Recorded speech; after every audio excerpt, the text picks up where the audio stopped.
Texas Pecan Gourmet Coffee. Sleek new design, same bold flavor. Fill your cup with the flavor of pecan and cocoa. The only gourmet coffee you'll ever need. Handcrafted, slow roasted, perfection. Our coffee provides a comforting experience for any time of day. Start with Texas Pecan and savor the heartland in each brew. Get yours now at monkeywerx.com.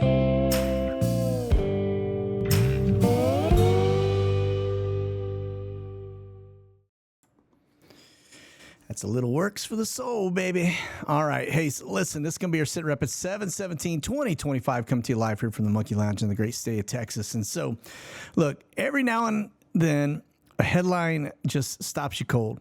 Not because it's shocking, but because it feels familiar. You see the words like peace and safety and diplomatic breakthrough plastered across every channel, and something in your spirit stirs. You pause, because deep down, you have heard this before. And if you've read your Bible, even just a little bit, you start to remember where. Now, I'm going to take you there. 1 Thessalonians 5:3, it tells us, while they are saying peace and safety, sudden destruction comes upon them. All right? That means people are going to be shocked, okay? So this isn't just politics, and this isn't just global maneuvering. This is prophetic. Whether you believe the Bible or not, if these ancient words are true, then the world is about to change in a way we're not ready for. So today's SITREP isn't just news, it's a watchman's warning. Because peace, real or false, always comes before the storm. And so, folks, listen, just like the Bible tells us in the days of Noah, right, or as in the days of Noah, look, if you want to know what the world was like during that time, the earth, and this is what Genesis 6:5 tells us, right? The earth was corrupt in God's sight. The earth was filled with violence, and God saw the earth, and behold, it was corrupt. For all flesh had corrupted their way on the earth. Meaning, people were absolutely just like they are today, right? They were all looking at the world thinking, nothing's going to happen to me. They don't believe in God, maybe. But you can see the hearts growing cold day by day. Look at the violence against ICE when they're just trying to protect our country and get people out that don't belong here, all right? They're trying to do what's right by our country, what our forefathers would have asked them to do. You look at all the unrest, and here's the crux behind it all is, in many cases, it's our governments that are pitting us against each other, because when we stop looking at each other, we start looking at them, realizing that the corruption is actually at the head of the snake here, all right? And so, look, I'm going to talk about the peace and safety. I'm going to talk about Trump. Okay, now I'm going to tell you, I voted for him twice, but I will also tell you that I didn't vote for him to put peace on earth, okay?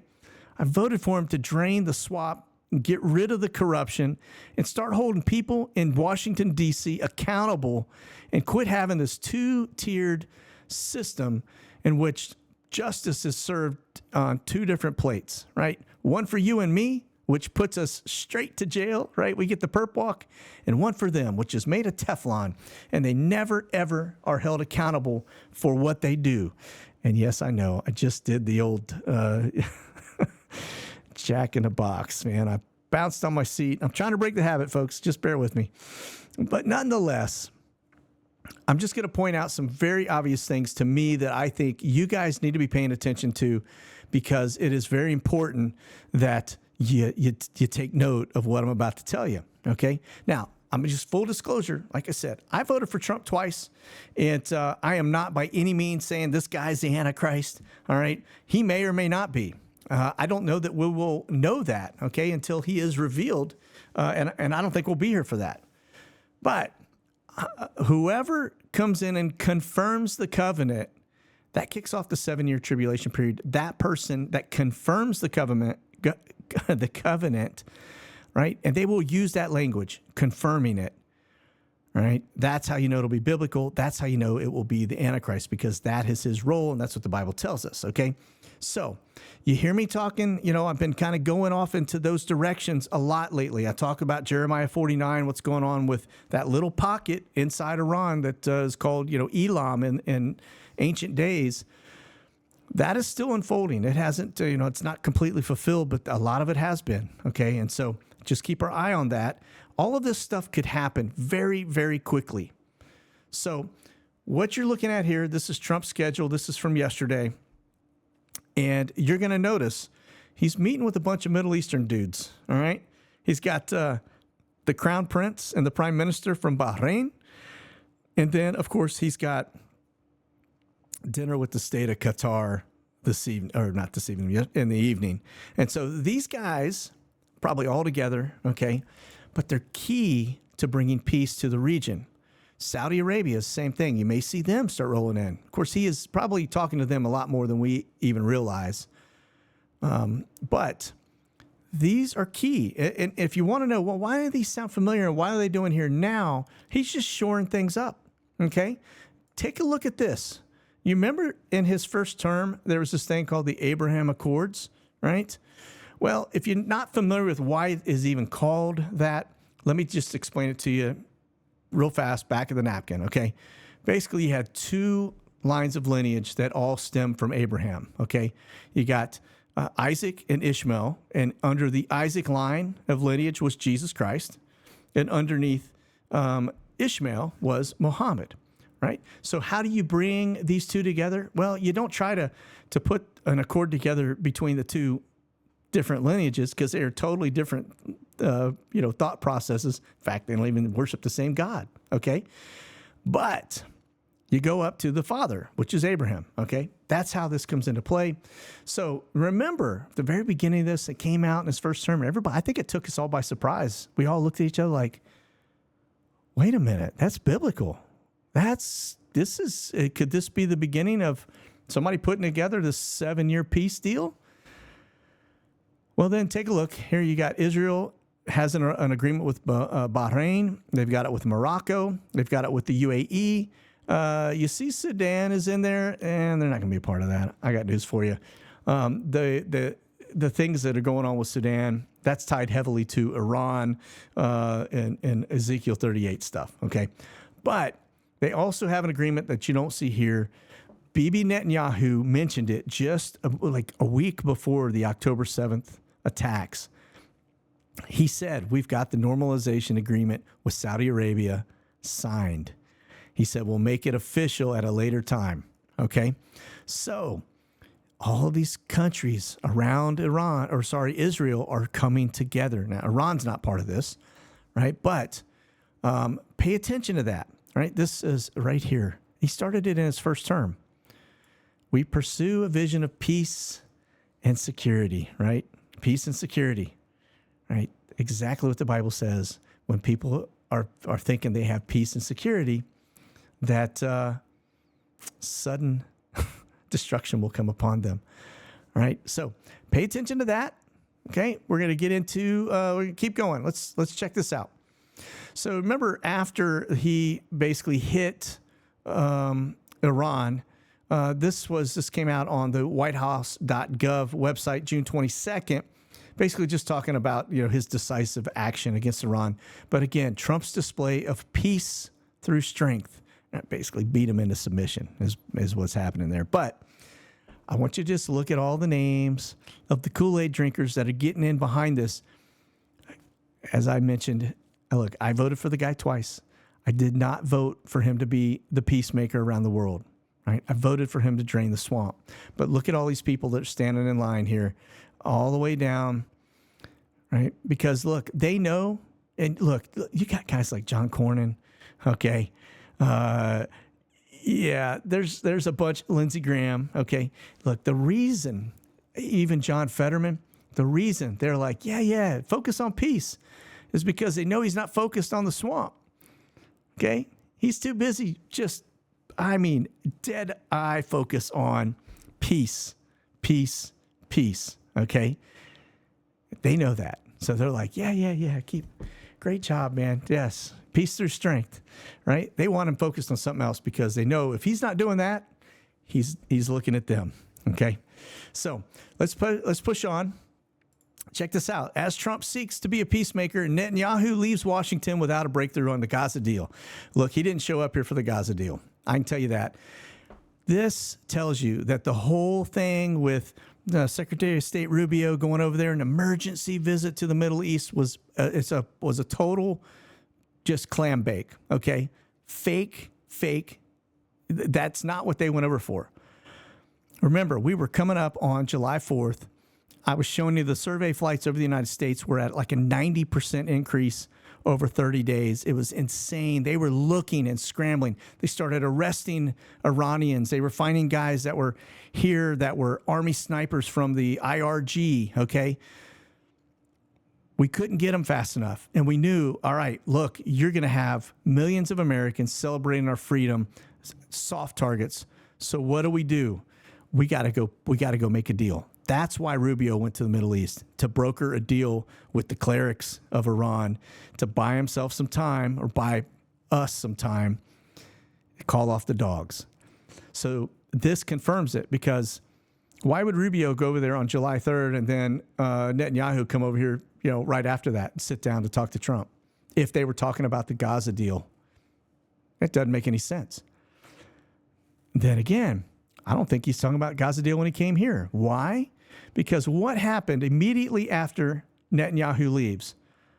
Well, Pam Bondi comes out and says, nothing to see here with Epstein. Oh, what list? List?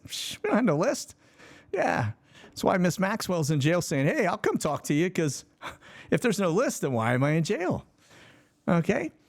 Why was Epstein in jail if there's no list? What happened was Netanyahu comes over, probably tells Trump, hey, listen, you want this Middle East peace deal to go? You need to drop all this stuff around the Epstein piece. Make it go away. So what did Trump do? Gotcha. Let me go over here and I'll tell Pam Bondi, stand down. That's what he did. Pam Bondi comes out. Nothing to see here. Because Trump wants peace in the Middle East more than he wants all this other stuff to happen. That's why he's deflecting. Every time it's asked, it's the Democrats trying to roast me. No. Look, at the end of the day, like I said, we want these people to be held accountable. Man, I don't care about the list, because I know that list is going to come out with a bunch of black lines on it, and they'll be like, oh, here it is. There's a list. And it's going to be all black, and then little words that you can't even make out lead you nowhere. No, I want accountability. I want arrests is what I want. There's enough there. If you got videos, 300 gigabyte of videos of these people committing crimes against children, then you know what? Lock them up, folks. I want to see a perp walk. Now, the list can come out after the fact. Lock them up. You got it. They got it. To confirm that they have it is because Dan Bongino would not tell everybody, I'm resigning, I'm walking away unless Pam Bondi gets canned. He didn't realize Trump called her off. So he showed you that hand exactly. And now he's kind of stepping it back a little bit because Trump brought him in and said, hey, it's all right, big guy. We got you, man. Don't sweat it. We'll take care of it. We'll get some arrests done. We'll hold some people accountable. But that was your red flag right there. When Dan Bongino said, I'm walking out of this, I'm done unless she gets walking papers. I told you all you need to know, okay? So I'm just connecting some dots for you here, folks. But pay attention. This right here, Peacemaker. This has got, I'm telling you, there are bells and whistles going off, man. Bells and whistles going off. This tells you, all right, that is what his focus is. Here we go. To confirm it, Rwanda and Congo signed a peace deal in the U.S. to end fighting. Again, Trump is the one that brokers all of this. And then, look, we start talking about all the minerals that we got to get our hands on. Why would you need that? Yeah, you need it for war, right? Copper, right? Lithium you need for drones and batteries and all the stuff that powers the drones, your AI. So what do? Yeah, you go pull these two together. You give them some, incentive, and you start buying all your stuff from them because you can't get it from China anymore. So, all right. So he brokers a peace deal there. Now we just kind of start closing it in. Now Trump's tariff threats to Putin into Ukraine, basically wanting to force a peace deal. He's basically doing a little leverage. like I said in the last SITREP, that's not gonna go well because the number one commodity that we get from Russia is uranium. We need it for our power plants. You can't hit them with 100% tariff on that because now who pays it? Russia's not paying that. We're paying it, right?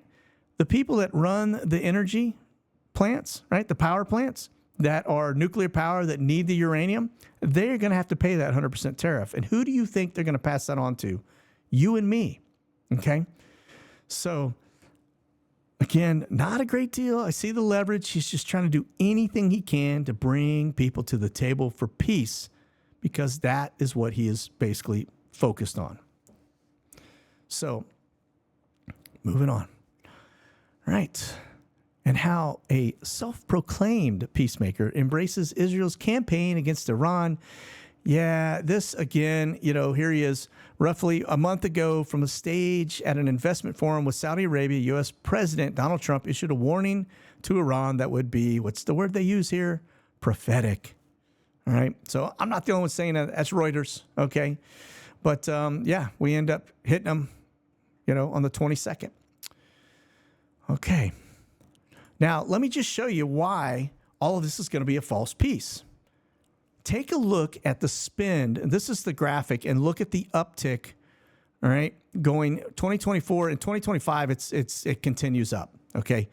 Everybody is spending to brace for war, okay?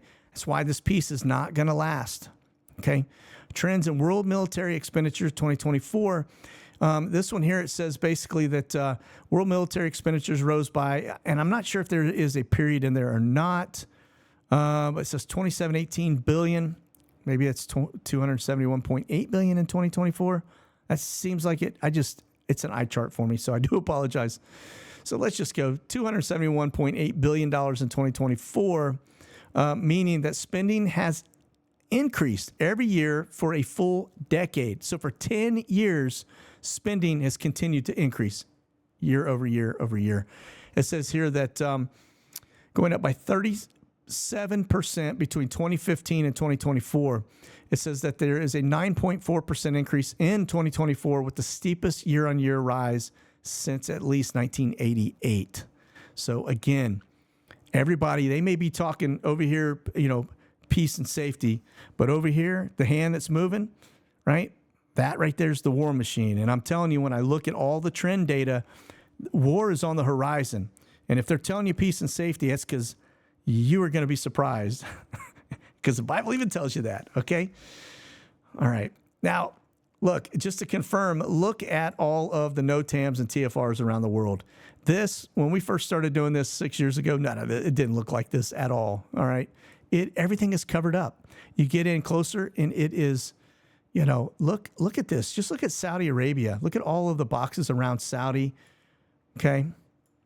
Even Iran and India have multiple boxes, okay?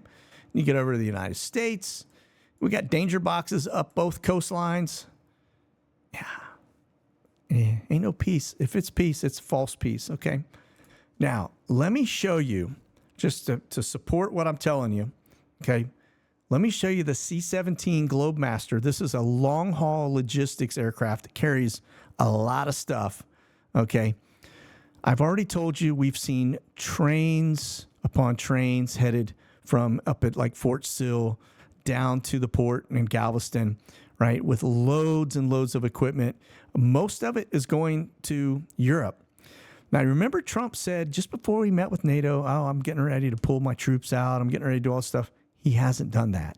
In fact, he's doing the opposite, but quietly. That's another red flag, okay? The reason he said he was going to pull the troops out is because he's leveraging NATO to start stepping up their game because he knows they're going to war and the U.S. doesn't want it. We don't have the money to pay for it. So he's making them all, put more money in. Who's paying for the latest Patriot missiles? NATO, right? So, but at the same time, we got all these trains that have, ground strike packages headed into Europe quietly. Nobody's talking about it. And then you see all this stuff going on in the Middle East. Now, look at the C-17 traffic right here, because this right here is This is incredible. Now, this is the last 30 days of C-17 traffic, and you can see the flight traces pretty heavy into Japan, but look at the Middle East. Like, it is almost completely covered up when you start looking across. Look at how thick the traces are coming across from Gibraltar in all the way over to Bahrain. And then you see the thick lines. Look at this across the Atlantic. I mean, you can't even see the Atlantic below it. There's that many trace lines. Absolutely crazy amount of flights in the last month headed over to either Europe or the Middle East. Okay, look at Hawaii. I mean, it's just crazy the amount of flights into Hawaii. Okay, so now I'm going to pull up. Let me pull up the, this is going to be Skyglass. All right, look at this. This is the flight history for air refuelers over the last 30 days. 2,128 entries. Okay. Now remember, this is a big indicator of fighters, primarily fighters, okay, and bombers. Okay. So now you look at this. This is Japan. This is pretty active. Now we do have an exercise kicking off there. And then we've got an exercise happening down here in Australia as well that's about to get started. That's a pretty big one. I think it's, I don't know, 30,000 troops or something crazy like that from 19 different countries. Not a lot to see there quite yet, but that'll probably show a pretty big uptick here the next time we look at it. But you look at the Middle East and the volume coming in and all the flights that go in from either Europe, right, coming out of Ramstein, coming across down into Crete. Look at the traffic that goes across the Mediterranean, right? And then look at all the stuff going into Kuwait. And not a lot over the last 30 days into Bahrain, but I will tell you, we've tracked them. These flights have been wiped. So the flights that are coming into this area are being erased. Okay, that's the other indicator too. They're hiding stuff. But look at the volume. You got stuff down into Africa. Look at the amount of flights. It's crazy. Look at the amount of stuff going across the Atlantic. Just like the C-17 traffic. This is not a trend that would indicate that peace is on the horizon, okay?